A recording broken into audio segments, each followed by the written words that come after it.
ನಮಸ್ಕಾರ ಎಲ್ಲರಿಗೂ. IP smart private ಲಿಮಿಟೆಡ್ಗೆ ಆತ್ಮೀಯವಾದ ಸ್ವಾಗತ. ನಾನು ನಿಮ್ಮ ಗುರು ಕಿರಣ್ CU. ಇವತ್ತಿನ ಒಂದು ವಿಡಿಯೋ ಸೆಷನ್ ನಿಮಗೆ ಸ್ಪೆಷಲ್ ಆಗಿ ಮೈಕ್ರೋಟೆಕ್ SMU ಬಗ್ಗೆ ನಿಮಗೆ ಎಕ್ಸ್ಪ್ಲೇನ್ ಮಾಡಲಿಕ್ಕಿದ್ದೇವೆ. ಈ ಒಂದು ಮಾಹಿತಿಯನ್ನ ನಮ್ಮ ಕಂಪನಿಯ ಪ್ರಮೋಟರ್ ಆದ ಜಯರಾಮ್ ಭಟ್ ಸರ್ ಇವರು ನಿಮಗೆ ನೀಡಲಿಕ್ಕಿದ್ದಾರೆ. ಅವರನ್ನ ಇನ್ವೈಟ್ ಮಾಡ್ತಾ ಇದ್ದೇನೆ. Welcome sir. ವೆಲ್ಕಮ್. SMU ಅಂದ್ರೆ ಏನು ಸರ್? SMU ಅಂತ ಹೇಳಿದ್ರೆ ಸೋಲಾರ್ ಮ್ಯಾನೇಜ್ಮೆಂಟ್ ಯೂನಿಟ್ ಅಥವಾ ಸೋಲಾರ್ ಕನ್ವರ್ಷನ್ ಕಿಟ್ ಅಂತ ಸಹ ನಾರ್ಮಲ್ ಭಾಷೆಯಲ್ಲಿ ಹೇಳ್ತಾರೆ. ಇದೇನಂತ ಹೇಳಿದ್ರೆ ಸಾಮಾನ್ಯವಾಗಿ ಇದೊಂದು ಕಾನ್ಸೆಪ್ಟ್ ಹೇಗೆ ಮೀನಿಂಗ್ ಅಂದ್ರೆ SMU ಬಗ್ಗೆ ಮೀನಿಂಗ್ ಅಂತ ಹೇಳಿದ್ರೆ ಸಾಮಾನ್ಯವಾಗಿ ಹೊಸದಾಗಿ ಅಥವಾ 2-3 ವರ್ಷ ಹಿಂದೆನೆ ಕರೆಂಟ್ ಇನ್ವರ್ಟರ್ನ ಅಂದರೆ ವಿದ್ಯುತ್ತಲ್ಲಿ ಚಾರ್ಜ್ ಆಗಿ ಇನ್ವರ್ಟರ್ನ ಪರ್ಚೇಸ್ ಮಾಡಿ ಇಟ್ಕೊಂಡಿರ್ತಾರೆ. ಅವರಿಗೆ ಸೋಲಾರಿಗೆ ಕನ್ವರ್ಟ್ ಮಾಡಬೇಕಂತ ಆಸೆ ಇರುತ್ತೆ. ಸ್ವಲ್ಪ ಕರೆಂಟ್ ಸ್ವಲ್ಪ ರೈಸ್ ಆಗಿರುತ್ತೆ ಕರೆಂಟ್ ಇನ್ವರ್ಟರ್. ಮತ್ತೆ ಕರೆಂಟ್ ತುಂಬ ಕಟ್ ಆಫ್ ಆದಾಗ ಅದು ಕರೆಂಟಲ್ಲಿ ಚಾರ್ಜ್ ಇರೋದಿಲ್ಲ, ಬ್ಯಾಟರಿ ಲೋ ಬಂದಿರುತ್ತೆ ವಿದ್ಯುತ್ ವ್ಯತ್ಯಯ ಇರುವಾಗ. ಆವಾಗ ಅಂತ ಸೋಲಾರಿಗೆ ಅಪ್ಡೇಟ್ ಮಾಡ್ಬೇಕನ್ನುವಾಗ ಏನಾಗುತ್ತೆ, ಅಲ್ಲಿ ಇನ್ವರ್ಟರ್ನ ಸಾಮಾನ್ಯ ಮತ್ತೆ ಇನ್ವರ್ಟರ್ ಚೇಂಜ್ ಮಾಡ್ಬೇಕಂತ ಹೇಳ್ತಾರೆ. ಸಾಮಾನ್ಯ ಒಂದು ಮಿಸ್ಟೇಕಲ್ಲಿ ಏನೋ ಚೇಂಜ್ ಮಾಡ್ಕೊಳ್ತಾರೆ. ಅದು ಬೇಡ ಅಂತ ಇವಾಗ ಚೇಂಜ್ ಮಾಡ್ಕೊಳ್ಳೇದೇನೆ ಅಂದರೆ ಅವರ ಎಕ್ಸಿಸ್ಟಿಂಗ್ ಇನ್ವರ್ಟರ್ ಏನಿದೆ ಅದನ್ನು ಬದಲಾಯಿಸದೆ ಅದೇ ಇನ್ವರ್ಟರ್ಗೆ ಒಂದು ಡಿವೈಸನ್ನು ನೋಡಿ, ಈ ಥರ ಒಂದು ಡಿವೈಸನ್ನು ಫಿಟ್ ಮಾಡಿಬಿಟ್ಟು ನಿಮಗೆ ಸೋಲಾರಿಗೆ ಎಫಿಷಿಯೆಂಟ್ ಆಗಿ ಸ್ಮಾರ್ಟ್ PCU ಆಗಿ ಸೋಲಾರ್ ಇನ್ವರ್ಟರ್ಸ್ PCU ಆಗಿ ಮಾಡುವಂಥ ಒಂದು ಟೆಕ್ನಾಲಜಿ. ತುಂಬಾ ಟೆಕ್ನಾಲಜಿ ಇದೆ. ನಾವು ಇದನ್ನು ತುಂಬ ಬಾರಿ ಫಿಟ್ ಮಾಡಿ ಸಕ್ಸಸ್ ಆಗಿದ್ದೇವೆ. ಈ ಒಂದು ಕಾನ್ಸೆಪ್ಟ್ ಅದು SMU ಅಂತ ಹೇಳಿದ್ರೆ ಒಂದು ಸಣ್ಣ ಡಿವೈಸನ್ನು ನಿಮಗೆ ಫಿಟ್ ಮಾಡಿ ಸೋಲಾರ್ ಪ್ಯಾನಲ್ ಮತ್ತು ಈ ಡಿವೈಸನ್ನು ಫಿಟ್ ಮಾಡಿ ಆಲ್ರೆಡಿ ನಿಮ್ಮ ಮನೆ ಇರುವಂಥ ಇನ್ವರ್ಟರ್ನೇ ಕರೆಂಟ್ ಇನ್ವರ್ಟರ್ನೇ ಸೋಲಾರ್ ಕಮ್ ಕರೆಂಟ್ ಇನ್ವರ್ಟರ್ಗೆ ಬದಲಾಯಿಸುವಂತಾಗಿದೆ. ಸ್ಪೆಷಲ್ ಫೀಚರ್ಸ್ ಏನಿದೆ ಸರ್? ಸ್ಪೆಷಲ್ ಫೀಚರ್ ಅಂತ ಹೇಳಿದ್ರೆ ಇದು ಸಾಮಾನ್ಯ ಇದರಲ್ಲಿ ನಿಮಗೆ ಅಂದರೆ PCU ಅಂದರೆ ಇದೇನು ಮೈಕ್ರೋಟೆಕ್ ಕಂಪ್ನಿಯಲ್ಲಿ ಏನಂತ ಹೇಳಿದ್ರೆ ಸ್ಪೆಷಲ್ ಅಂತ ಹೇಳಿದ್ರೆ PCU ಸಿಸ್ಟಮ್ ಆಗಿ ಮಾಡುತ್ತೆ. ಪವರ್ ಕಂಡೀಷನ್ ಯೂನಿಟ್ ಸಿಸ್ಟಮ್ ಆಗಿ ಮಾಡೋದು. ಪವರ್ ಕಂಡೀಷನ್ ಯೂನಿಟ್ ಅಂತಂದರೆ ಸೋಲಾರಿಂದ ಏನೋ ಚಾರ್ಜ್ ಏನು ಬರುತ್ತೆ ಡೇಯಲ್ಲಿ ಮತ್ತು ಕರೆಂಟನ್ನು ಎರಡೂ ಮಿಕ್ಸ್ ಮಾಡಿಕೊಂಡು ಬ್ಯಾಟ್ರಿನ ಫಾಸ್ಟಾಗಿ ಚಾರ್ಜ್ ಮಾಡಿಬಿಟ್ಟು ಫಿಲ್ ಮಾಡಿಬಿಟ್ಟು ಚಾರ್ಜ್ ಆದ ನಂತರ ಮತ್ತೆ ಏನು ಸನ್ ಪವರಿಂದ ಬರುತ್ತೆ ಆ ಪವರನ್ನು ಅದನ್ನು ಕರೆಂಟಿಗೆ ಕನ್ವರ್ಟ್ ಮಾಡಿ AC ಕನ್ವರ್ಟ್ ಮಾಡಿ DC to AC ಕನ್ವರ್ಟ್ ಮಾಡಿ ಮನೆಯಲ್ಲಿರುವಂಥ ಮಿಕ್ಸಿ, ಫ್ಯಾನು, TV, ಬಲ್ಬ್ಗಳೆಲ್ಲ ರನ್ ಆಗುತ್ತೆ, ಅಪ್ಲೈನ್ಸ್ಗಳು ರನ್ ಆಗುತ್ತೆ. ಇದು PCU ಸಿಸ್ಟಮ್ ಆಗಿರುತ್ತೆ. ಮತ್ತು ರೆಗ್ಯುಲರ್ PWM ಟೆಕ್ನಾಲಜಿಯಲ್ಲಿ ಇದು ಬಂದಿರುತ್ತೆ. Pulse with modulation technology, regular technology ಅಂದರೆ ತುಂಬಾ ಯೂಸ್ ಆಗುವಂಥ ರೆಗ್ಯುಲರ್ ಟೆಕ್ನಾಲಜಿ ಅಂದರೆ ನಿರಂತರವಾಗಿ ಮಾಡುವಂಥ ಟೆಕ್ನಾಲಜಿ. ಆ ಟೆಕ್ನಾಲಜಿ ನಿಮಗೆ ಬಂದಿರುತ್ತೆ. ಇಲ್ಲಿ ಮತ್ತೆ ಸ್ಪೆಷಲ್ ಫೀಚರ್ ಇದೆ ಅಂತ ಸಾಮಾನ್ಯ ಇಲ್ಲಿ ಬ್ಯಾಟ್ರಿ ರಿವರ್ಸ್ ಆದರೆ ನಿಮಗೆ ಇಂಡಿಕೇಶನ್ ಇರುತ್ತೆ. ಸೋಲಾರ್ ಪ್ಯಾನ್ ಚಾರ್ಜ್ ಆಗೋ ಬ್ಲಿಂಕ್ ಆಗಿ ಇಂಡಿಕೇಶನ್ ಇರುತ್ತೆ. ಪ್ಯಾನಲ್ ರಿವರ್ಸ್ ಕೊಟ್ಟರೆ ಇಂಡಿಕೇಶನ್ ಇರುತ್ತೆ. ಔಟ್ಪುಟ್ ಸೈಡಲ್ಲಿ ಬರುತ್ತೆ, AC ಔಟ್ ಸೈಡಲ್ಲಿ ಬರುತ್ತೆ.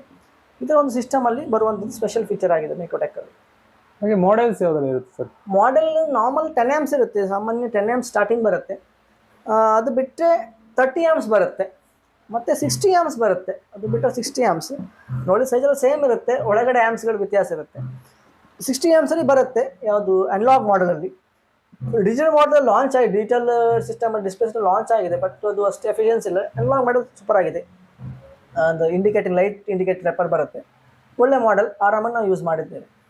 ಏನು ಸರ್ ಇದು ಸಿಡಿಲು ಹೊಡೆಯೋದಕ್ಕೆ ಒಂದು ರಕ್ಷಣೆ ನೀಡುತ್ತಾ ಸರ್ ಇದು? ಹೌದು. ನಾರ್ಮಲ್ ಇನ್ವರ್ಟರ್ ಏನಾಯ್ತಂದ್ರೆ ನಿಮಗೆ ಇದು ಇನ್ವರ್ಟರ್ ಪ್ಲಗ್ ಒಂದು ಡೈರೆಕ್ಟ್ ಕರೆಂಟಿಗೆ ಇರೋದ್ರಿಂದ ಅದು ಸಿಡ್ಲು ಡೈರೆಕ್ಟಾಗಿ ಇನ್ವರ್ಟ್ರಿಗೆ ಬರುತ್ತೆ. ಬಟ್ ಈ ಸಿಸ್ಟಮ್ ಫಿಟ್ ಮಾಡೋದು ಸೋಲಾರ್ ಮ್ಯಾನೇಜ್ಮೆಂಟ್ ಫಿಟ್ ಮಾಡೋದು ನಿಮಗೆ ಇನ್ವರ್ಟರ್ ಸೇಫ್ ಆಗುತ್ತೆ ಅಷ್ಟೇ. ಮತ್ತೆ ಅದರ ಫಿಟ್ಟಿಂಗ್ ವಿಡಿಯೋ ಡಿಸ್ಕ್ರಿಪ್ಷನ್ ಅಪ್ಲೋಡ್ ಆಗಿರುತ್ತೆ, ನಿಮ್ಗೆ ಗೊತ್ತಾಗುತ್ತೆ ಹೇಗಂತ. ನಾರ್ಮಲ್ ಇನ್ವರ್ಟರ್ ನೋಡಿ, ಇದು ಕರೆಂಟ್ ಇನ್ವರ್ಟರ್, ಸೋಲಾರ್ ಇನ್ವರ್ಟರ್ ಮಾಡಬೇಕಂದ್ರೆ ನಾವೇನು ಮಾಡ್ತೀವಿ, ಇನ್ವರ್ಟರ್ನ ಇಲ್ಲಿ ಫಿಟ್ ಮಾಡ್ತೇವೆ ಅಲ್ವಾ. ಫಸ್ಟ್ ಇದಕ್ಕೆ ಬರುತ್ತೆ ಸಿಡ್ಲು ಏನಿದೆ, ಫಸ್ಟ್ ಇದಕ್ಕೆ ಬರೋದ್ರಿಂದ ಇದು ಸೇಫರ್ ಸೈಡಲ್ಲಿ ನಿಮಗೆ ಇನ್ವರ್ಟರ್ನ ಸೇಫ್ ಮಾಡುತ್ತೆ. ಎಕ್ಸೈಡ್ ಅಂತಲ್ಲ, ಎಕ್ಸೈಡ್, ಲೂಮಿನಾಸ್, ಲೈಫಾಸ್ಟ್, ಅಮೇಜ್, UTL ಯಾವುದೇ ಕಂಪ್ನಿ ಇನ್ವರ್ಟರ್ ಸಹ ಇನ್ವರ್ಟರ್ನ ಇದು ಸೇಫ್ ಮಾಡುತ್ತೆ. ನಿಮಗೊಂದು ಸ್ಟೆಬಿಲೈಸರ್ ಇದ್ದಂಗೆ ವರ್ಕ್ ಆಗುತ್ತೆ. ಇದು SMU ಸಾಮಾನ್ಯ ಸೋಲಾರ್ ಸ್ಟೆಬಿಲೈಸರ್, ಇನ್ವರ್ಟರ್ ಸ್ಟೆಬಿಲೈಸರ್ ಅಂತ ಹೇಳ್ಬೋದು. ಸ್ಟೆಬಿಲೈಸರ್ ಟೈಪಲ್ಲಿ ನಿಮಗೆ ಇದು ವರ್ಕ್ ಆಗುತ್ತೆ, ನಿಮಗೆ ಸೇವ್ ಮಾಡುತ್ತೆ. ಅಂದರೆ ಸಿಡ್ಲನ್ನ ನಿಮಗೆ ಇನ್ವರ್ಟರ್ನ ಸೇವ್ ಮಾಡುತ್ತೆ. ಅಂದರೆ SMU ಸ್ವಲ್ಪ ಡ್ಯಾಮೇಜ್ ಆಗುತ್ತೆ, ಇಲ್ಲ ಅಂತ ಹೇಳ್ತಾ ಇಲ್ಲ, ಬಟ್ ಇನ್ವರ್ಟರ್ ನಿಮಗೆ ಸೇಫ್ ಆಗುತ್ತೆ. SMU ಆರಾಮಾಗಿ ವಾರಂಟಿ ಕ್ಲೈಮ್ ಇರುತ್ತೆ, ಆರಾಮಾಗಿ ವಾರಂಟಿಯನ್ನು ಇಶ್ಯೂ ಮಾಡ್ಕೊಂಡು ಏನು ತೊಂದರೆ ಇಲ್ಲ. ಹಾಗೆ ನಾರ್ಮಲ್ ಆಗಿ 150 Hಗೆ ಎಷ್ಟು ವ್ಯಾಟ್ಸ್ನ ಪ್ಯಾನಲ್ ಕೊಡಬೇಕು ಮತ್ತು ಎಷ್ಟು ಆ್ಯಮ್ಸ್ನ SMUನ ಹಾಕಬೇಕು ಸರ್? ನಾರ್ಮಲ್ ಚಾರ್ಜಿಗಾದರೆ ನಾರ್ಮಲ್ ಚಾರ್ಜಿಗಾದರೆ ಹೇಗೆ ಮಾಡಬೇಕಂತ, ಸಾಧಾರಣ ಚಾರ್ಜರ್ ಸೆಕೆಂಡ್ ಫಾಸ್ಟ್ ಚಾರ್ಜಿಂಗ್ ಬೇಡ ಅಂತ ಹೇಳಿದ್ರೆ ನಿಮಗೆ 150 H ಸಾಮಾನ್ಯ ಶೋ ಮಾಡಿ ನೋಡಿ. ಇದು 150 H ನೋಡಿ, ಇಲ್ಲಿದೆ ನೋಡ್ಬೋದು. ಇದು 150 H ಬ್ಯಾಟ್ರಿ SF. ಇದು ಸ್ವಲ್ಪ ಒಂದು ಬ್ರಾಡ್ ಬ್ಯಾಟ್ರಿ ಅಂದರೆ ಅಗಲ ಬರುತ್ತೆ, ಸೈಜ್ ಕಡಿಮೆ ಬರುತ್ತೆ. ಜಂಬೋ ಬ್ಯಾಟ್ರಿ ಅಂತ ಹೇಳ್ತಾರೆ ಇದಕ್ಕೆ. ಜಂಬೋ ಬ್ಯಾಟ್ರಿ, ಟಾಲ್ ಬ್ಯಾಟ್ರಿ ಅಲ್ಲ, ಇದು ಜಂಬೋ ಬ್ಯಾಟ್ರಿ SF. ಇದು ನಿಮಗೆ ನಾರ್ಮಲ್ ಚಾರ್ಜ್, ಟಾಲ್ ಬ್ಯಾಟ್ರಿ ಸಹ, ಟಾಲ್ ಬ್ಯಾಟ್ರಿ, ಜಂಬೋ ಬ್ಯಾಟ್ರಿ ಯಾವುದೇ ಇರ್ಬೋದು, 150 H ಬ್ಯಾಟ್ರಿ ನಾರ್ಮಲ್ ಚಾರ್ಜ್ ಆಗಬೇಕಂತಂದರೆ ಆದರೆ ನೀವು 10 amps ಇನ್ಸ್ಟಾಲ್ ಮಾಡ್ಬೋದು. ಇದು 10 amps ಒಂದು ಮೈಕ್ರೋಟೆಕ್ ಒಂದೇ 10 amps ಮೈಕ್ರೋಟೆಕ್ SMU ಫಿಟ್ ಮಾಡಿ 170 ವ್ಯಾಟ್ ಅಥವಾ 240 watt Luminous, Livfast, Exide, Amaze, Livguard, Microtek ಇವೆಲ್ಲ ನಿಮಗೆ 170 ವ್ಯಾಟ್ ಬರುತ್ತೆ, 170 150 ವ್ಯಾಟ್ ಬರುತ್ತೆ, 150 170 ಎರಡು ಸೇಮ್ ಆ್ಯಮ್ಸೇ ಬರೋದು. 150 170 ವ್ಯಾಟ್ 150 170 ವ್ಯಾಟ್ ಒಂದು ಪ್ಯಾನಲ್ ಫಿಟ್ ಮಾಡ್ಬಿಟ್ಟು ಇದ್ರ ಒಂದು SM ಫಿಟ್ ಮಾಡಿ ನಿಮಗೆ ನಾರ್ಮಲ್ ಚಾರ್ಜಿಂಗ್ ಆಗುತ್ತೆ. ನಾರ್ಮಲ್ ನೀವು ತುಂಬ ನಮ್ಮ ಕಾಸ್ಟ್ ಏನು ಬೇಡ, ಅಂದರೆ ಸಾಮಾನ್ಯ ಇದು ಒಂದು ಪ್ಯಾನಲ್ ಒಂದು SM ನಿಮಗೆ ಫಿಟ್ ಮಾಡ್ಕೊಳ್ಳಿಕ್ಕೆ ನಾವೇ ಫಿಟ್ ಮಾಡಿಕೊಡೋದು ನಿಮಗೆ ಒಂದು 15,000 ರೂಪಾಯಿಗೆ ಫಿಟ್ ಆಗುತ್ತೆ ನಾರ್ಮಲ್ ಚಾರ್ಜಿಂಗ್. ಇನ್ ಕೇಸ್ ನಮ್ಗೆ ಫಾಸ್ಟ್ ಚಾರ್ಜಿಂಗ್ ಬೇಕು, ಸ್ವಲ್ಪ ನಮಗೆ ಹಳ್ಳಿ ಪ್ರದೇಶ ನಮ್ಮದು, ಸನ್ಲೈಟ್ ಸ್ವಲ್ಪ ಕಡಿಮೆ ಇರುತ್ತೆ, ವೇಗವಾಗಿ ಚಾರ್ಜ್ ಆಗಬೇಕನ್ನುವಾಗ 30 ಆಮ್ಸ್ ಫಿಟ್ ಮಾಡಬೇಕಾಗಿ 30 ಆಮ್ಸ್ ಇದು 30 ಆಮ್ಸನ್ನು ಫಿಟ್ ಮಾಡಿಬಿಟ್ಟು 30 ಆಮ್ಸ್ ಇದು 30 ಆಮ್ಸಿಗೆ ಏನಂತಂದರೆ ಸಾಮಾನ್ಯ ಅಂಥ ಪ್ಯಾನಲ್ಗಳನ್ನು 2 ಅಥವಾ 3 ಇನ್ಸ್ಟಾಲ್ ಮಾಡ್ಬೋದು, 2 or 3 2 ಅಥವಾ 3 ಪ್ಯಾನಲ್ ಇನ್ಸ್ಟಾಲ್ ಮಾಡಿ ಸೇಮ್ 150H ಬ್ಯಾಟ್ರಿಗೆ ಚಾರ್ಜಿಂಗ್ ಫಾಸ್ಟ್ ಕೊಡ್ಬೋದು. ಅವನಿಗೆ ತುಂಬ ಇದು ಒಂದು ಪ್ಯಾನಲ್ ಮಳೆಗಾಲದಲ್ಲಿ ಚಾರ್ಜ್ ಆಗುತ್ತೆ, 2 ಪ್ಯಾನಲ್ ಸಹ ಮಳೆಗಾಲದಲ್ಲಿ ಚಾರ್ಜ್ ಆಗುತ್ತೆ. ನಿಮಗೆ ಫಾಸ್ಟ್ ಚಾರ್ಜಿಂಗ್ ಬೇಕಂತ ಹೇಳಿದ್ರೆ ನೀವು 30 ಆಮ್ಸನ್ನು ಫಿಟ್ ಮಾಡಿಬಿಟ್ಟು 150Hಗೆ ಆಮ್ಸ್ 30 ಆಮ್ಸ್ ಫಿಟ್ ಮಾಡಬೇಕು. ಪ್ಯಾನಲನ್ನು 2 ಪ್ಯಾನಲ್ ಅಥವಾ 3 ಪ್ಯಾನಲ್ ಇನ್ಸ್ಟಾಲ್ ಮಾಡಿದ್ರೆ ಫಾಸ್ಟ್ ಚಾರ್ಜಿಂಗ್ ಬರುತ್ತೆ, ಚಾರ್ಜಿಂಗ್ ಫಾಸ್ಟ್ ಆಗುತ್ತೆ. 200Hಗೆ ಎಷ್ಟು ವರ್ಷ ಪ್ಯಾನಲ್ ಹಾಕ್ಬೋದು? ಮತ್ತೆ 200H ಬ್ಯಾಟ್ರಿಗೆ ಅದು ನಿಮಗೆ ನಾರ್ಮಲ್ ಚಾರ್ಜಿಗೆ ಅದು 2 ಪ್ಯಾನಲ್ ಬೇಕೆ, 30 ಆಮ್ಸ್ ಬೇಕೆ, SM 30 ಆಮ್ಸ್ ಬೇಕೆ 200ಗೆ. ಪ್ಯಾನಲ್ 2 ಪ್ಯಾನಲ್ ಹಾಕ್ಬೋದು normal charging. Fast charging 3 add ಮಾಡೋದು, 4 ಆ್ಯಡ್ ಮಾಡ್ಬೋದು, ತೊಂದರೆ ಇಲ್ಲ. ನಾರ್ಮಲ್ 2 ಪ್ಯಾನಲ್ ಅಂತೂ ಬೇಕೇ ಬೇಕು ನಾರ್ಮಲ್ ಚಾರ್ಜಿಗೆ. ಇನ್ ಕೇಸ್ ನೀವು 3 ಅಥವಾ 4 ಪ್ಯಾನಲ್ಸ್ ಆ್ಯಡ್ ಮಾಡ್ಬೋದು. 240 ವ್ಯಾಟ್ ಪ್ಯಾನಲ್ ಆದ್ರೆ ನಿಮಗೆ 200ಗೆ 2 ಸಾಕಾಗುತ್ತೆ, ಇನ್ನೂ 40 ವ್ಯಾಟ್ 2 ಸಾಕಾಗುತ್ತೆ.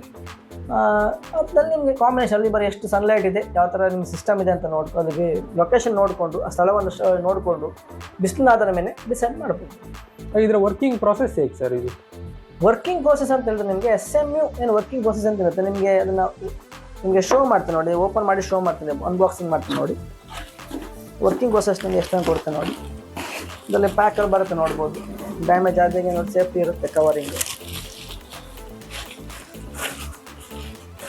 ಇಲ್ಲಿ ನೋಡ್ಬೋದು ವಾರಂಟಿ ಕಾರ್ಡ್ ಇರುತ್ತೆ, ವಾರಂಟಿ ಕಾರ್ಡ್ ನೋಡ್ಬೋದು. ಇಲ್ಲಿ ಯಾವುದೆಲ್ಲ ಮಾಡೆಲ್ಗಳಿದೆ ಎಲ್ಲ ಶೋ ಇರುತ್ತೆ, ಇಲ್ಲಿ ನೋಡ್ಬೋದು ಯಾವುದೆಲ್ಲ ಮಾಡೆಲ್ ಬರುತ್ತೆ, ಡಿಸ್ಕ್ರಿಪ್ಷನ್ ಎಷ್ಟು ಆ್ಯಮ್ಸ್ ಕೊಡ್ಬೋದು ಪ್ರತಿಯೊಂದು ಇರುತ್ತೆ. ಮತ್ತು ಕನೆಕ್ಷನ್ ಮಾಡೋದು ಹೇಗೆ ಇದು ಸಹ ಇಲ್ಲಿ ಡಯಾಗ್ರಾಮ್ ಇರುತ್ತೆ, ಕನೆಕ್ಷನ್ ಡಯಾಗ್ರಾಮ್ ಇರುತ್ತೆ. ಮತ್ತು ನೋಡ್ಬೋದು ಇಲ್ಲಿ ಎಷ್ಟು ಯಾವ ಮಾಡೆಲ್ ಅನ್ನೋದರಲ್ಲಿ ಮಾರ್ಕಿಂಗ್ ಇರುತ್ತೆ, ಮತ್ತು ಲೇಬಲ್, ಬಾರ್ಕೋಡ್, ವಾರಂಟಿಗೆ issue, warranty card, manual cum warranty card ಆಗಿರುತ್ತೆ. ಇದು ವರ್ಕಿಂಗ್ ಪ್ರೊಸೆಸ್ ನೋಡ್ಬೋದು. ಇಲ್ಲಿ ನಿಮಗೆ ಫ್ರಂಟ್ ಪ್ಯಾನಲ್ ತೋರಿಸ್ತೀನಿ, ಫ್ರಂಟ್ ಡಿಸೈಡ್ ನೋಡ್ಬೋದು. ಇಲ್ಲಿ ಒಂದು ಬಟನ್ ಇರುತ್ತೆ, power on off button, blue light ಬರುತ್ತೆ ಇಲ್ಲಿ ಸೋಲಾರ್ ಚಾರ್ಜಿಂಗ್ ಆದರೆ ಬ್ಲಿಂಕ್ ಆಗ್ತಿದೆ, ಗ್ರೀನ್ ಲೈಟ್ ನೋಡಿ ಸೋಲಾರ್ ಚಾರ್ಜಿಂಗ್ ಆದರೆ ಬ್ಲಿಂಕ್ ಆಗ್ತಿರುತ್ತೆ. ಚಾರ್ಜ್ ಫುಲ್ ಆದರೆ ಸ್ಟಡಿ ನಿಂತ್ಕೊಂಡಿರುತ್ತೆ, ಹಾಗೆ ತಟಸ್ಥವಾಗಿರುತ್ತೆ. ಪ್ಯಾನಲ್ ನೀವು ರಿವರ್ಸ್ ಕನೆಕ್ಷನ್ ಮಾಡಿದ್ರೆ ಇಲ್ಲಿ ಪ್ಯಾನಲ್ ಕನೆಕ್ಷನ್ ನೋಡ್ಬೋದು. ಸೋಲಾರ್ ನಿಮಗೆ PV ಇಲ್ಲಿ ನೋಡ್ಬೋದು, ಇಲ್ಲಿ PV ಅಂತಿದೆ, PV ಅಂತಿದೆ ನೋಡ್ಬೋದು. ಪ್ಯಾನಲ್ ಪ್ಲಸ್ ಮೈನಸ್ಸಿಗೆ 2 ಸ್ಲಾಟ್ ಇರುತ್ತೆ, ಪ್ಲಸ್ ಮತ್ತು ಮೈನಸ್. ಪ್ಲಸ್ ಯಾವುದು ರೆಡ್ ಮಾಡಬೇಕು, ಮೈನಸ್ ಬ್ಲ್ಯಾಕ್ ಮಾಡಬೇಕು. ರೆಡ್ ಬ್ಲ್ಯಾಕ್ ವೈರ್ನ ಇಟ್ಕೊಂಡ್ರೆ ಒಳ್ಳೇದು ಪ್ಯಾನಲ್ ಕನೆಕ್ಷನ್ಗೆ. ಬೇರೆ ಬ್ಲೂ ಎಲ್ಲೋ ಎಲ್ಲ ಮಾಡ್ಬೋದು, ನಿಮ್ಗೆ ಗೊತ್ತಿದೆ ಟ್ರೋಲ್ಸ್ ಯಾವುದಂತ. ಸೊ ಪ್ಲಸ್ ಮೈನಸ್ ನೀವು ಕನೆಕ್ಟ್ ಮಾಡಿ, ನೀವು ರಿವರ್ಸ್ ಕನೆಕ್ಟ್ ಮಾಡಿದ್ರೆ ರಿವರ್ಸ್ ಸಿಂಬಲ್ ತೋರಿಸುತ್ತೆ. ಸರಿಯಾಗಿ ಕನೆಕ್ಟ್ ಮಾಡಿದ್ರೆ ಕರೆಕ್ಟಾಗಿರುತ್ತೆ, ಏನು ಸಿಂಬಲ್ ಇರಲ್ಲ. ರಿವರ್ಸ್ ಕೊಟ್ಟರೆ ಇಲ್ಲಿ ರೆಡ್ ಅಂತ ಬರುತ್ತೆ. ಬ್ಯಾಟ್ರಿ ಸಹ ಅಷ್ಟೇ, ನಿಮಗೆ ರಿವರ್ಸ್ ಕನೆಕ್ಷನ್ ನೀವು ಮಾಡಿದ್ರೆ ಇಲ್ಲಿ ರಿವರ್ಸ್ ಸಿಂಬಲ್ ಇರುತ್ತೆ, ಬ್ಯಾಟ್ರಿ ರಿವರ್ಸ್ ಅಂತ ಬರುತ್ತೆ. ಸರಿಯಾಗಿ ಕನೆಕ್ಟ್ ಮಾಡಿದ್ರೆ ಇನ್ನೇ ಲೈಟ್ ಬರಲ್ಲ, ಔಟ್ಪುಟ್ ಬರುತ್ತೆ ನಿಮಗೆ ಹೆವಿ. ಅಂದರೆ ಆ್ಯಮ್ಸನ್ನು ನೀವು ಔಟ್ಪುಟ್ ಯಾವಾಗ ಆನ್ ಆಗುತ್ತೆ ಅಂತ ಹೇಳಿದ್ರೆ ನಿಮಗೆ ಲೋಡ್ ಜಾಸ್ತಿ ಕೊಟ್ಟಾವಾಗ, ಇದು 1 ಕಿಲೋವ್ಯಾಟಿಗೆ 1 ಕಿಲೋ ನೀವು ಮಿಕ್ಸಿ 2-3 ಫ್ಯಾನ್ ರನ್ ಮಾಡಿದವಾಗ ಇದು ಔಟ್ಪುಟ್ ಆಗಿ ಬರುತ್ತೆ, ಔಟ್ಪುಟ್ ಸಹ ಕನ್ವರ್ಟ್ ಆಗುತ್ತೆ. ನೋಡಿ ಇಲ್ಲಿ SM ಅಂದರೆ ನೋಡಿ, ಇದು ನೋಡಿ ಸಾಕೆಟ್ ಇದು ನೋಡ್ಬೋದು, ಕರೆಂಟಿಗೆ ನಿಮ್ಮ ಮನೆ ಗೋಡೆಗೆ ಅಥವಾ ನಿಮ್ಮ ಮನೆ ಆಫೀಸ್ ಇನ್ವರ್ಟರ್, ಆಫೀಸ್ ಶಾಪಿನ ಒಂದು ಗೋಡೆಗೆ ಫಿಟ್ ಮಾಡುವಂಥ ಪ್ಲಗ್ ಇದು ನೋಡ್ಬೋದು. ಇದು ಇನ್ವರ್ಟರ್ ಔಟ್ಪುಟ್ ನೋಡ್ಬೋದು, ಇದು ಔಟ್ಪುಟ್. ಇದು ಇನ್ವರ್ಟರಿಂದ ಇನ್ನೇನಿರುತ್ತೆ ಅದು ಕನೆಕ್ಟ್ ಆಗುತ್ತೆ, ಇದು ಗೋಡೆ ಕನೆಕ್ಟ್ ಆಗುತ್ತೆ. ಅಂಗಡಿ, ಆಫೀಸ್, ರೆಸ್ಟೋರೆಂಟ್ಗಳಿಗೆಲ್ಲ ಯೂಸ್ ಮಾಡ್ಬೋದು. ನಿಮ್ಮ ಶಾಪ್ಗಳಿಗೆ, ರೆಸ್ಟೋರೆಂಟ್ಗಳಿಗೆ, ಆಫೀಸ್ಗಳಿಗೆಲ್ಲ ಇದನ್ನು ಆರಾಮಾಗಿ ಆಲ್ರೆಡಿ ಇನ್ವರ್ಟರ್ ಫಿಟ್ ನೀವು ಪರ್ಚೇಸ್ ಮಾಡ್ಕೊಂಡಿದ್ರೆ ಇದನ್ನು ಫಿಟ್ ಮಾಡ್ಬೋದು. ಇಲ್ಲಿ ಕನೆಕ್ಷನ್ ನೋಡು, ವರ್ಕಿಂಗ್ ಪ್ರೋಸೆಸ್ ಇಷ್ಟು ನೋಡ್ಬೋದು. ಇಲ್ಲಿ 2 ರೆಡ್ ಇರುತ್ತೆ, 2 ಮೈನಸ್ ಬ್ಲ್ಯಾಕ್ ಇರುತ್ತೆ, ಇದು ಕನೆಕ್ಟ್ ಮಾಡುವಂಥದ್ದು. ಇಲ್ಲಿ ನಿಮಗೆ ಕೂಲಿಂಗ್ ಪರ್ಪಸ್ಸಿಗೆ ಒಳಗಡೆ ಸಣ್ಣ ಫ್ಯಾನ್ ವೆಂಟಿಲೇಷನ್ ಇರುತ್ತೆ. ಇದರಲ್ಲಿ 10 ಆಮ್ಸ್ ಆದಂದರೆ ನಿಮ್ಗೆ ಅದು fan ventilation, 30 amps fan ventilation fan system ಬರುತ್ತೆ. ತುಂಬ ಓವರ್ ಹೀಟ್ ಆಗುವಂಥ ಕಾನ್ಸೆಪ್ಟ್ಗಳಲ್ಲಿ ನಾರ್ಮಲ್ ಆಗಿ ನಿಮಗೆ ಈ ಥರ ಬರುತ್ತೆ. ಮೈಕ್ರೋಟೆಕ್ ಕಂಪ್ನಿನ ಪ್ರಿಫರೇಬಲ್. ಯಾಕೆ ಪ್ರಿಫರೇಬಲ್ ಮಾಡ್ತೇವೆ ಅಂದರೆ ಇದು ಅವೈಲೇಬಿಲಿಟಿ ತುಂಬಾ ಇರುತ್ತೆ, ಅಂದರೆ ಮಾರ್ಕೆಟಲ್ಲಿ ತುಂಬ ಸಿಗುತ್ತೆ ಮೈಕ್ರೋಟೆಕ್. ನಮಗೆ ಡೀಲರ್ಶಿಪ್ಪಲ್ಲಿ ಸಹ, ನಮಗೆ ಡಿಸ್ಟ್ರಿಬ್ಯೂಷಿಪ್ಪಲ್ಲಿ ಮೈಕ್ರೋಟೆಕ್ ತುಂಬಾ ಸ್ಟಾಕ್ ಸಿಗುತ್ತೆ. ಬೇರೆ ತುಂಬ ಕಂಪ್ನಿಗಳಿದೆ, ವಿಟಲ್ ಇದೆ, ಆಶಾ ಪವರ್ ಇದೆ, ಸ್ಮ್ಯಾಟರ್ನ್ ಇದೆ. ಅವುಗಳ ವರ್ಕಿಂಗ್ ಕಂಡೀಷನ್ ಅಷ್ಟು ಸ್ವಲ್ಪ ಲೋ ಇರುತ್ತೆ. ಇದು ವರ್ಕಿಂಗ್ ಕಂಡೀಷನ್ ಸೂಪರ್ ಆಗಿದೆ ಮತ್ತು ಅವೈಲೇಬಿಲಿಟಿ ತುಂಬಾ ಇದೆ, ಒಳ್ಳೆ ವರ್ಕ್ ಆಗುತ್ತೆ ಇದು. ಇದನ್ನು ಸಾಮಾನ್ಯ ಇದರ ಒಂದು ವರ್ಕಿಂಗ್ ಪ್ರೋಸೆಸ್ ಹೀಗಿರುತ್ತೆ. ಹಾಗೇನೆ ಸರ್, ಮಳೆಗಾಲದಲ್ಲಿ ಈ SM ಅನ್ನು ಫಿಟ್ ಮಾಡಿದ್ರೆ ಬ್ಯಾಟ್ರಿ ಗ್ರಾವಿಟಿ ಲಾಸ್ ಆಗ್ತದೆ ಅಂತ ಹೇಳ್ತಾರೆ, ಹೌದಾ ಸರ್? ಅದೇನಂತ ಹೇಳಿದ್ರೆ ಬೇರೆ ಕಂಪ್ನಿಯಲ್ಲಿ ಫಿಟ್ ಮಾಡ್ಕೊಳ್ಳೋ ಆಗುತ್ತೆ, ಈ ಕಂಪ್ನಿಯಲ್ಲಿ ಆಗುತ್ತಂತ ಕ್ವಶನ್ ಅಲ್ವಾ. ಅಂದರೆ ಬೇರೆ ಎಲ್ಲ ಕಂಪ್ನಿ ಪ್ಯೂರ್ ಸೋಲಾರ್ ಮಾಡುವಂಥ ಸಿಸ್ಟಮ್ಗಳಲ್ಲಿ ಮಳೆಗಾಲದಲ್ಲಿ ಬ್ಯಾಟ್ರಿ ಗ್ರಾವಿಟಿ ಲಾಸ್ ಆಗುತ್ತೆ, ವೈಶಾಖ ಬಂದವಾಗ ಮತ್ತೆ ಅದನ್ನು ರೀಚಾರ್ಜಿಂಗ್ ಮಾಡಬೇಕಾಗತ್ತೆ ಅಂತ ಸಿಸ್ಟಮ್ ಇದೆ, ಫ್ಯೂಲ್ ಸೋಲಾರ್ ಆಗೋದ್ರಿಂದ. ಇಲ್ಲಿ ಏನಾಗುತ್ತೆ ಅಂತ ಹೇಳಿ ನಿಮಗೆ ಇದರಲ್ಲಿ ಆ ಥರ ಒಂದು ಸಿಸ್ಟಮ್ ಬರಲ್ಲ. ಇದು ಔಟ್ಪುಟ್ ಇದೆ, ಇದರಲ್ಲಿ ನೋಡ್ಬೋದು. ಈ ಔಟ್ಪುಟ್ ಅಂತ ಒಂದು ಸಿಂಬಲ್ ಇದೆ ನೋಡಿ, ಔಟ್ಪುಟ್ ಅಂತ ಇರುತ್ತೆ. ಇಲ್ಲಿ ಸೋಲಾರ್ ಬಂದನ್ನ ಕರೆಂಟ್ ಕನ್ವರ್ಟ್ ಮಾಡಿ ಚಾರ್ಜಿಂಗ್ ಮಾಡೋದ್ರಿಂದ ಇನ್ ಕೇಸ್ ಅದಕ್ಕೆ ಕರೆಂಟ್ ಸೋಲಾರ್ ಆ್ಯಮ್ಸ್ ಕಡಿಮೆ ಇದೆ ಅಂದ ತಕ್ಷಣ ಅದು ಆಟೋಮೆಟಿಕ್ ಕರೆಂಟಿಗೆ ಜಂಪ್ ಮಾಡುತ್ತೆ, ಬ್ಯಾಟ್ರಿ ಚಾರ್ಜಿಂಗ್ನ ಇಟ್ಕೊಳ್ಳುತ್ತೆ. ನಮ್ಮ ಮೈಕ್ರೋಟ್ಯಾಕ್ ಫಿಟ್ ಮಾಡಿದಲ್ಲಿ ಎಲ್ಲಿ ಸಹ ನಮಗೆ ಅದು ಏನು ಆ ಥರ ಡ್ರಾಬ್ಯಾಕ್ಗಳು ಇಲ್ಲವೇ ಇಲ್ಲ, ಆಯಿತಾ. ಬ್ಯಾಟ್ರಿ ಗ್ರಾವಿಟಿ ಲಾಸ್ ಆಗುವಂಥ ಸಂಶಯವೇ ಇಲ್ಲ, ಯಾಕಂತೇಳಿದ್ರೆ ಆ ಸಂದರ್ಭವೇ ಇಲ್ಲ. ಯಾಕಂತೇಳಿದ್ರೆ ಇಲ್ಲಿ ಪರ್ಸೆಂಟೇಜ್ ಆ್ಯಮ್ಸ್ ಮೇಲೆ 10 ಆ್ಯಮ್ಸ್ನ ಮೈಕ್ರೋಟ್ಯಾಕ್ ಎಸ್ ಎಮ್ ಫಿಟ್ ಮಾಡಿದರೆ ಮಿನಿಮಮ್ 5 ಆ್ಯಮ್ಸ್ ಆದರೂ ಪ್ಯಾನಲ್ ವ್ಯಾಟೇಜ್ ಬರಲೇಬೇಕು. 5 ಆ್ಯಮ್ಸ್ ಬರಲ್ಲ ಅಂತೇಳಿ ಅದು ಆಟೋಮೆಟಿಕ್ ಕರೆಂಟ್ ಶಿಫ್ಟ್ ಮಾಡಿ ಬ್ಯಾಟ್ರಿ ಚಾರ್ಜ್ ಮಾಡಿಟ್ಕೊಳ್ಳುತ್ತೆ, ಫುಲ್ ಅಪ್ ಮಾಡಿಕೊಳ್ಳುತ್ತೆ. 30 ಆ್ಯಮ್ಸ್ ನಾವು ಎಸ್ ಎಮ್ ಫಿಟ್ ಮಾಡಿ ಮೇಲ್ಗಡೆ 30 ಆ್ಯಮ್ಸ್ ಪ್ಯಾನಲ್ ಕೊಟ್ಟಾಗ ಮಿನಿಮಮ್ 15 ಆ್ಯಮ್ಸ್ ಬರಲೇಬೇಕು. 15 ಆ್ಯಮ್ಸ್ಗಿಂತ ಕಡಿಮೆ ಆ್ಯಮ್ಸ್, 10 ಆ್ಯಮ್ಸ್ಗಿಂತ ಕಡಿಮೆ ಎಲ್ಲ ಬಂದು ಆ್ಯಮ್ಸ್ ಬಂತಂದರೆ ಅದು ಚಾರ್ಜಿಂಗ್ ಮಳೆಗಾಲದಲ್ಲಿ ಚಾರ್ಜಿಂಗ್ ಸೆಕ್ಷನ್ ಬಂದ ತಕ್ಷಣ ಆಟೋಮೆಟಿಕ್ ಸೋಲಾರ್ ಕರೆಂಟ್ ಆಗುತ್ತೆ, ಸೋಲಾರಿಗೆ ಕರೆಂಟಿಗೆ ಕನ್ವರ್ಟ್ ಆಗುತ್ತೆ, ಚಾರ್ಜ್ ಆಗುತ್ತೆ. ಅಂದರೆ ಆ ಟೈಮಲ್ಲಿ ನಿಮಗೆ ಬ್ಯಾಟ್ರಿ ಗ್ರಾವಿಟಿ ಲಾಸ್ ಮೈಕ್ರೋಟ್ಯಾಕ್ ಕಂಪ್ನಿಯಲ್ಲಿ ಬರೋದು ರ್ಯಾರ್ ಕೇಸ್. ಬಂದು ನಮಗಂತೂ ಬಂದ ಹಿಸ್ಟ್ರಿಯೇ ಇಲ್ಲ, ಬರುವುದಿಲ್ಲ. ಈ ಕಂಪ್ನಿಯಲ್ಲಿ ಬ್ಯಾಟ್ರಿ ಗ್ರಾವಿಟಿ ಲಾಸ್ ಅನ್ನೋದು ಬರುವುದಿಲ್ಲ, ಮೈಕ್ರೋಟ್ಯಾಕಲ್ಲಿ ಬರುವುದಿಲ್ಲ. ನಾವು ಫಿಟ್ ಮಾಡಿ ಯಶಸ್ವಿ ಸಹ ಆಗಿದ್ದೇವೆ, ಸಕ್ಸಸ್ ಆಗಿದ್ದೇವೆ. ಹಾಗೇನೆ ಇದು ಕಾಸ್ಟ್ ಏನು ಸರ್ ಇದರದ್ದು? ಕಾಸ್ಟ್ ನಿಮಗೆ ಕ್ವಾಲಿಟಿ ಮೇಲೆ ಡಿಪೆಂಡ್ ಇದೆ ಕಾಸ್ಟ್ಗಳು. ಚೀಪರ್ ಕ್ವಾಲಿಟಿ ಸಹ ಬರುತ್ತೆ, ಒಳ್ಳೆ ಮೈಕ್ರೋಟ್ಯಾಕ್ ಒಳ್ಳೆ ಕ್ವಾಲಿಟಿ ಬರುತ್ತೆ. 10 ಆ್ಯಮ್ಸ್ ನಿಮಗೆ ಚೀಪರ್ ಕ್ವಾಲಿಟಿಯಲ್ಲಿ ಬೇಕಂದ್ರೆ ನಿಮಗೆ ಒಂದು 1,500 ಹಿಂಗೆಲ್ಲ 1,500 1,000 200 ಹಿಂಗೆಲ್ಲ ಸಿಗುತ್ತೆ ಚೀಪರ್ ಕ್ವಾಲಿಟಿ. ಒಳ್ಳೆ ನಮ್ಮ ಸ್ಟಡ್ಡಲ್ಲಿ ಬೇಕು, ಒಳ್ಳೆ ಮಾಸ್ಫೆಟ್ ಒಳ್ಳೆ ಗ್ರೇಡಿದ್ದು ಬೇಕು, ಲೈಫ್ ಒಳ್ಳೆ ಬೇಕು, ವಾರಂಟಿ ಒಳ್ಳೆ ಬೇಕು ಅನ್ನುವಾಗ ನಿಮಗೆ ಸಾಮಾನ್ಯ 2,500ವರೆಗೆ 10 ಆ್ಯಮ್ಸ್ 2,500 3,000 ಇದೆ. 3,000 ಹೊರಗಡೆ ನಿಮ್ಗೆ 10 ಆ್ಯಮ್ಸ್ ಸಿಗುತ್ತೆ. ಈ 10 ಆ್ಯಮ್ಸಿಂದ ಸಿಗುತ್ತೆ ನಿಮ್ಗೆ, 10 ಆ್ಯಮ್ಸಿಂದ ಮೈಕ್ರೋಟ್ಯಾಕ್ ಈ ಥರದ್ದು ಸಿಗುತ್ತೆ. MRP ತುಂಬಾ ಇದೆ, MRP 4,000 ಮೇಲಿದೆ. MRP ನಿಮಗೆ 3,000 ರೇಂಜ್ ಸಿಗುತ್ತೆ. ಇದು ನಿಮಗೆ 12+12 ಅಂದರೆ 24 ಮಂತ್ ವಾರಂಟಿ ಬರುತ್ತೆ. 12 ತಿಂಗಳ ರಿಪ್ಲೇಸ್ಮೆಂಟ್, 12 ತಿಂಗಳ ಪ್ರೊಡಕ್ಟ್, 1 ವರ್ಷದ ರಿಪ್ಲೇಸ್ಮೆಂಟ್, 1 ವರ್ಷದ ಪ್ರೊಡಕ್ಟ್, 2 ವರ್ಷ ಬರುತ್ತೆ.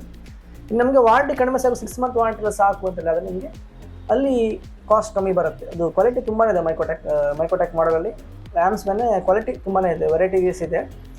ಸಾಮಾನ್ಯ 10 ಆ್ಯಮ್ಸ್ ಸಹ ನಿಮಗೆ ಒಳ್ಳೆ ಕ್ವಾಲಿಟಿ ಅಂದರೆ ಒಂದು 3,000-3,500 ರೇಂಜಲ್ಲಿ. ಮತ್ತು ವೈರಿಂಗ್ ಎಷ್ಟೇ ಇರುತ್ತೆ, ನಾವು ವೈರಿಂಗ್ ಮಾಡಿ ಫಿಟ್ ಮಾಡುವಂಥದ್ದೆಲ್ಲ ಎಷ್ಟು ಇರುತ್ತೆ. ಈಗ ವೈರಲ್ಲಿ ಇದ್ರಲ್ಲಿ ಬರೋಲ್ಲ, ನಾವು ವೈರ್ ಎಷ್ಟೇ ಇದಕ್ಕೆ ಆ್ಯಡ್ ಮಾಡಬೇಕು, ಆ ಕಾಸ್ಟಿಂಗೆಲ್ಲ ಎಷ್ಟೇ ಇರುತ್ತೆ. ಟೋಟಲ್ ನಾನು 150 ಹೆಚ್ಚು ನೀವು ನಾರ್ಮಲ್ ಚಾರ್ಜಿಂಗ್ ಅವಾಗ ಹೇಳಿದೆ, ನಾರ್ಮಲ್ ಚಾರ್ಜಿಂಗ್ ಮಾಡೋದಾದ್ರೆ 15,000 ಒಳಗಡೆ ನಾರ್ಮಲ್ ಚಾರ್ಜಿಂಗ್ ಮಾಡಿ ಕೊಡ್ಬೋದು. 170 ವ್ಯಾಟ್ ಒಂದು ಪ್ಯಾನಲ್, 150 170 ವ್ಯಾಟ್ ಒಂದು panel plus S M fit ಮಾಡಿ ಕೊಡ್ಬೋದು. ಫಾಸ್ಟ್ ಚಾರ್ಜಿಂಗ್ ಆದರೆ ನಾವು ಸಾಮಾನ್ಯ 25,000 ಒಳಗಡೆ ಇನ್ನೊಂದು ಪ್ಯಾನಲ್ ಆ್ಯಡ್ ಮಾಡಿ 20,000 ಮಾಡಿಕೊಡ್ಬೋದು. 200 ಬ್ಯಾಟರಿ 25 30 40,000 ಒಳಗಡೆ ಮಾಡಿಕೊಡ್ಬೋದು. ನಿಮ್ಗೆ ಆವಾಗ ಪ್ಲಸ್ ಆಗುತ್ತೆ ಆ ಕಾನ್ಸೆಪ್ಟ್ ಅನ್ನೋದು. ಅದು ವಾರಂಟಿ ವಿಚಾರಕ್ಕೆ 30 ಆ್ಯಮ್ಸ್ ನಿಮ್ಗೆ ಸಹ ಸೇಮ್ 1 ವರ್ಷ ವಾರಂಟಿದು ಬರುತ್ತೆ.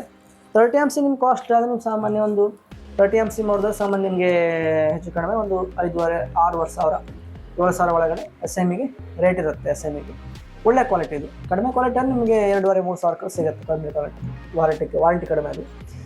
ಹಿಂಗೆ ಅದನ್ನು ನಿಮಗೆ ಆ ಥರದಲ್ಲಿ ಅಡ್ಜಸ್ಟ್ ಮಾಡ್ಬೋದು. ನಿಮ್ಮ ಒಂದು ಸನ್ಲೈಟ್ಸ್ ಆಧಾರದ ಮೇಲೆ ನಿಮ್ಮ ಎಷ್ಟು ಬಿಸಿಲು ಬರುತ್ತೆ ಅಂತ ನೋಡಿಕೊಂಡು ಆ ಆಧಾರದ ಮೇಲೆ ನಾವು ಎಸ್ ಎಮ್ ಡಿಸೈನ್ ಮಾಡ್ಬೋದು, ಫಿಟ್ ಮಾಡ್ಬೋದು. ತುಂಬಾ ಸಹ ನಾವು ಫಿಟ್ ಸಹ ಮಾಡಿ ಯಶಸ್ವಿ ಸಹ ನಾವು ಸಕ್ಸಸ್ ಸಹ ಆಗಿದ್ದೇವೆ. Thank you sir. Thank you. ನೋಡೋದ್ರಲ್ಲ ಸ್ನೇಹಿತರೆ, ಇದಿಷ್ಟು ಮಾಹಿತಿಯಾಗಿದೆ. ಈ ಒಂದು ಮಾಹಿತಿಯನ್ನು ನೀಡಿದ ನಮ್ಮ ಕಂಪನಿಯ ಪ್ರಮೋಟರ್ ಆದ ಜಯರಾಮ್ ಭಟ್ ಸರ್ ಇವರಿಗೆ ಧನ್ಯವಾದಗಳು. ಧನ್ಯವಾದ. ಹಾಗೆ ಒಂದು ಹೆಚ್ಚಿನ ಮಾಹಿತಿ ವಿಡಿಯೋನ ನಾವು ಡಿಸ್ಕ್ರಿಪ್ಷನ್ ನೀಡಿರ್ತೇವೆ, ನೀವು ನೋಡಿಕೊಳ್ಬೋದು. ಹಾಗೆ ಈ ಒಂದು ವಿಡಿಯೋ ಇಷ್ಟ ಆಗಿದ್ರೆ ಲೈಕ್ ಮಾಡಿ, ಶೇರ್ ಮಾಡಿ, ಸಬ್ಸ್ಕ್ರೈಬ್ ಮಾಡಿ. ಹಾಗೆ ಸಾಕಷ್ಟು ತಿಳಿಸಿ ಎಂದು ವಿನಂತಿಸಿಕೊಳ್ತಿದ್ದೇನೆ. ಧನ್ಯವಾದಗಳು.